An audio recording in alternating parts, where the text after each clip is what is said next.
Only two questions I got asked this week made the cut to be worth talking about on a video. So let us begin with the first, which is, do you really get results from very short cardio sessions? So I reckon this came in because I talk a lot about how I rarely run more than 5k. I think I did like a 6.5k about a month ago, and that was by accident because I took a right turn instead of a left turn, thinking it'd be approximately the same distance to get home, but it wasn't. To be on a winding route about the houses. But yeah, that was a bit of a dalliance. Typically that 5k is about my limit in terms of how far I run. Actually, less than that now. It has been the last 2 months. I'm only really doing 2 miles. So Jess, what she's done is she's got a map of our town and she's mapped out various routes with half mile, quarter mile, full mile markers. And I'll just pick one of those and follow it. And there's one that I'll do that goes to a lamp post that's just over the third bridge on the way into town. That's a mile away, so I'll run there, run back. Obviously, warm up and cool down before and after, and that's it. That's the cardio session. Sprinting, I'm really fond of doing maybe 8 to 10 to push 12 short sprints. So we're talking 50, 60 meters. I don't know exactly how far the sprints are because I don't measure these things. I haven't bothered to measure these things. There's just a straight patch of road round in the fields out the back of my house that's really, really quiet, really flat, really good road surface. The road surface is really bad where I live, by the way. But this particular little stretch of road has some beautiful surface that's ideal for sprinting on, and it's in the middle of fields, which in the summer it's just corn as far as the eye can see, just literally fields of gold to the horizon. And I'll go out there and I will do 8, 10, maybe 12 sprints. Again, that 12's perhaps me exaggerating for the internet. I don't think I can't remember the last time I did 12 sprints. It's got to be over a year ago now, so really 8 to 10. Plus warm up and cool down, of course. And that's it. That's all I do. And yeah, I do. I get cracking results from these cardio sessions. Could I get better results if I did more cardio? Probably. But what you got to remember is that I'm like most men in the UK in that I don't have a particularly sporty background. I didn't play any sport as a kid. I didn't, and not much sport. Hockey, I stood in goal, and horse riding, where I had to sit on a horse. That was about it. And then obviously I got into lifting when I was 19, but I didn't do any cardio with that. So cardio is not my strong suit. And I know it, and I know it's not most men's strong suit. So what this means is that I'm never going to be the sort of guy that is able to run 10, 15k. There's a guy at my gym I know I'm quite friendly with. He's top bloke. He was the one who got me into running actually, and he's ex-army. And yeah, this guy will run. He'll just casually tell me, "Oh, I did a half marathon this morning. Oh, I did a marathon last week." He just does, and he's just super super fit because his whole life has revolved around fitness, around sport, around running. So he's carried that on. He's a bit older than me, and he's still able to do these wonderful things. Got cracking physique as well, really really in shape, really strong too. Um, but that's never going to be me. I've had to come to terms with the fact that's never going to be me. But just doing the little things that I do means that I can eat sensibly and not worry about what I'm eating. I don't get any weight. I don't get fat. I maintain abs year round. Not like super rip cut six pack or anything like that, but I have abs year round.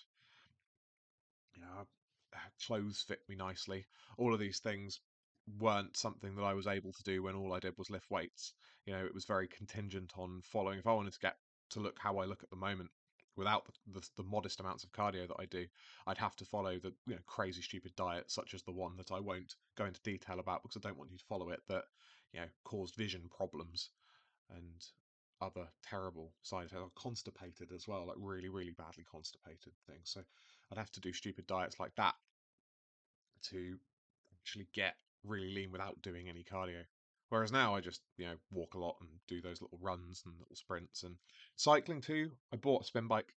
Jess bought us a little spin bike, X Gym spin bike that we put in our front room. It sits nicely in the corner, and that's a good option. So I'll often do that on a Thursday, where Jessie works in the office on a Thursday, so I've got to look after the kids. So what I will do is I'll pop the kids down, do their bath, put them to bed, then pull the spin bike out, sit on it, do 40, 50 minutes of cardio while I'm waiting for Jess to come home. That's quite a good option, because obviously I can't go out running when Jess isn't home and the kids are in the house, because that's the sort of thing that gets social services on your case, isn't it? So yeah, so you do really get results from very short cardio sessions. Now, an objection I often get to this is that people will tell me, "Oh, I don't really feel like there's much of a point in doing cardio. If all I'm going to do is run a mile, what's the point?" And this is a big objection that stops people from starting. Just feel it's pointless. Or what they will do is they will try and do 5K. They will try and do someone. Jess was telling me the other day about someone she knows who's deciding to do a half marathon, having never really trained before. Just wants to do that. I'm telling you now, that's not going to end well. That's just not going to end well, right? So they will try. The other thing they won't do it at all, or they'll do something stupid and they'll go nuts and absolutely smash themselves into the ground by doing what they believe they need to do, which is lots and lots of running, try and make themselves feel like they're achieving something, when actually all they need to do is, run a mile a few times a week, then up it to a mile and a half a few times a week. That would be a much better approach to take. But my approach, because it's sustainable, means you have to stick to it, you have to do it forever. Whereas if you, try and smash yourself into the ground, you do smash yourself into the ground, crash burn, and then you can conclude, oh, well, I just can't do fitness because, oh, my knees can't take it, or my ankles can't take it, or I tried running it. Oh, it just wasn't for me. Convenient, isn't it? Anyway, that's enough of that. So, next question is no doubt been asked in response to the posts that have been upsetting people greatly on LinkedIn that I've been writing recently about taking my kids to the park. And that is, how do I get my kids into training? And the simple answer to that question is you have to train yourself. You have to make it a fixed, firm, and ultimately unobtrusive part of your life, i.e., something that is just normal. It's something that you do on a level with going to work. So you would never ask me, how do I get my kids to want to have a job when they're older?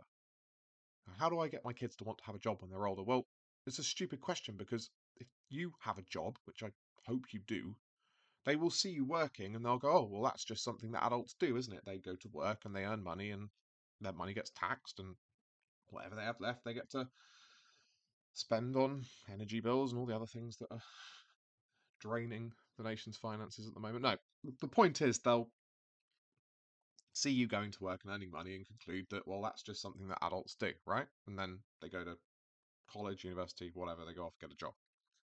This isn't a big deal. Same applies to training.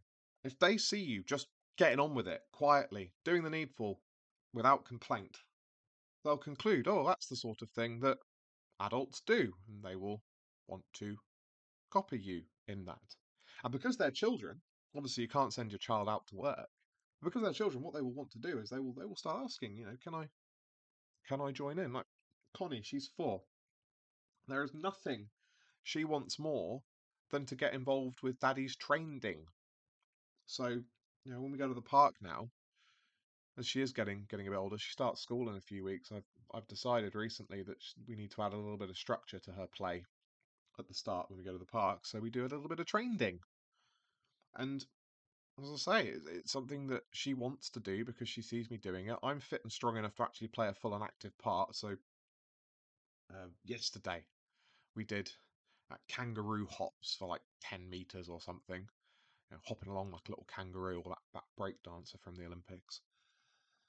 And then we ran 20 meters. And then rest periods were however long it took for Connie to refocus. And then we just did it again. And I did that for 4 minutes. I reasoned that I've got no science to back any of this up. It's just I thought, well, if she's naughty, she gets a timeout for 4 minutes because it's a minute for every year of her age. So why don't we just, train for 4 minutes? And that's just what we do when we go to the park. We do 4 minutes of training, and she loves it. She asks when she goes to stay at my mother's. My mum's got a gym in the garage. She got into weightlifting back when I had my gym. She was one of my clients, and it absolutely lifting weights, strength training, absolutely changed her life. Absolutely changed her life. She's 60. I think she's 64 now. She's 64. Yeah, she's 64, and she's squatting, deadlifting, bench pressing, overhead pressing 3 times a week. And I got her into that habit. Oh, God, she was 56 or 57, so she's been doing that week in, week out, plan rest weeks aside, from since 2017. So what's that, like 6, 7 years now? And she obviously, if Connie's over there when she's going to be doing her training,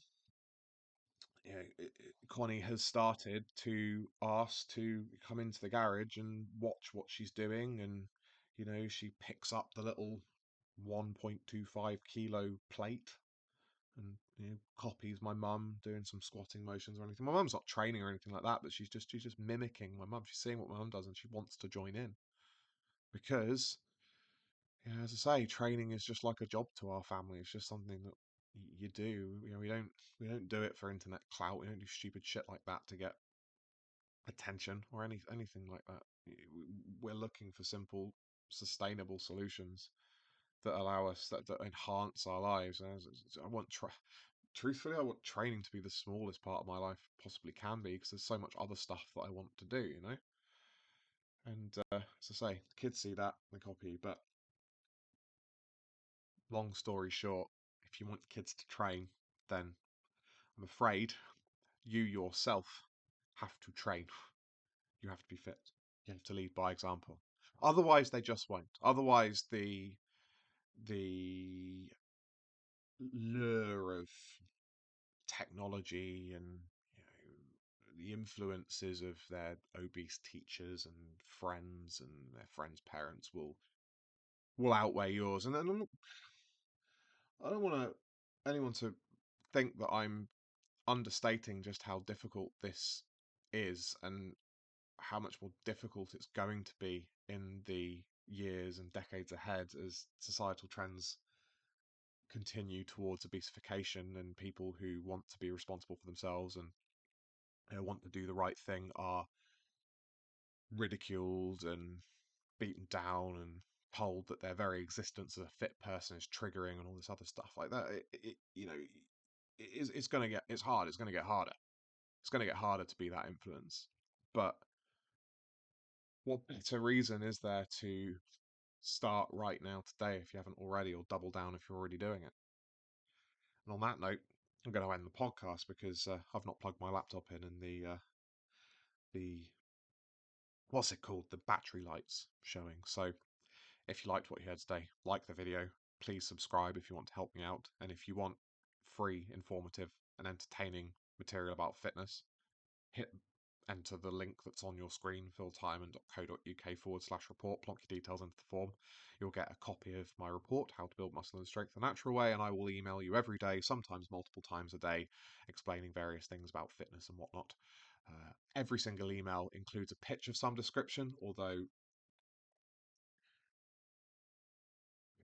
if you find that offensive, subscribe, or just unsubscribe straight away. That's another option. All right, that's everything I have to say today. Like the video if you like the video. Subscribe if you want to help me out. And if you want to learn more about what I do and think, then go to that link, philtyman.co.uk/report, and plonk in your details, and I shall do the rest. All right, thank you very much.